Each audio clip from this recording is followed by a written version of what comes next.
SportsCenter. Hi there, I'm Chris Berman. We got a lot of games to cover, so let's get to it. In our first game this week, we had the Buccaneers come away with a 7-point win.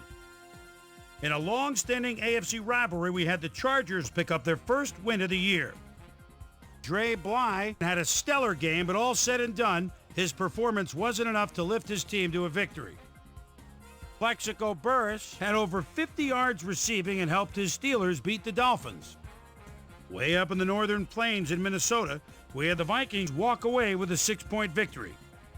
We had a big injury in this one, and Trey has the lowdown for us. Trey? All right, Chris, thanks.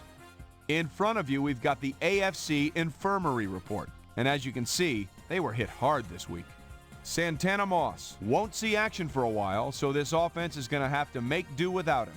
X-rays after the game revealed it is indeed a broken leg, so he'll likely be out for 9 weeks. In front of you, we've got the NFC list, and as you can see, they could form their own MASH unit. Joe Horn won't see action for a while, so this offense is going to have to make do without him. He's suffering from a stress fracture in his foot, and he'll be out for 7 weeks. Now, on to even bigger news, as you may have already heard. Andra Davis had to be placed on injured reserve, so he'll be on the sidelines for the rest of the year. Just a key blow to the heart of this defense. Now the big story of the day. Mike Brown is going to be watching from the sidelines for a while, as his injury will deal a major blow to this team. So that'll do it for now. Chris, let's send it back to you. All right, Chris. Well, trades aren't quite as common in the NFL nowadays as they are in other sports, certainly. But we've got news to report to you on the trading front nonetheless.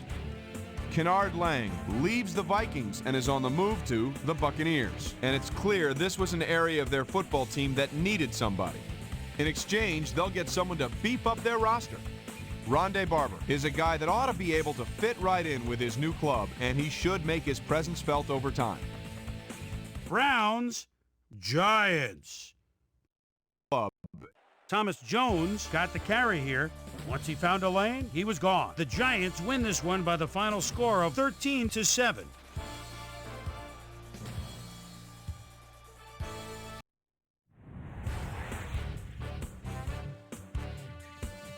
Over at Paul Brown Stadium, we had the Bengals stroll away with a 14-point win.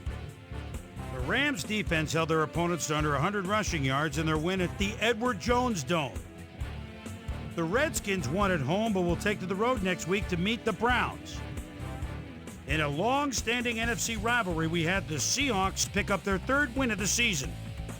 Priest Holmes get another good performance in the win and showed us why he's ranked up at the top of the league. Packers, Colts. Peyton Manning calls the signals at the 24-yard line. And a quick rollout. Boy, he has some time. What a bullet! Touchdown! The Colts go on to win this by the final score of 24-13. Marcel Shipp ate up over 100 yards on the ground and helped his Cardinals beat the Falcons. And in our final game, we had the Jaguars come away victorious. So another week in the books here on ESPN, but what do you say we hand out a few game balls before we go? Here's my primetime players.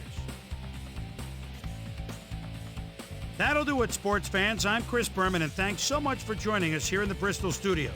We'll see you next week right here on ESPN, the worldwide leader in sports.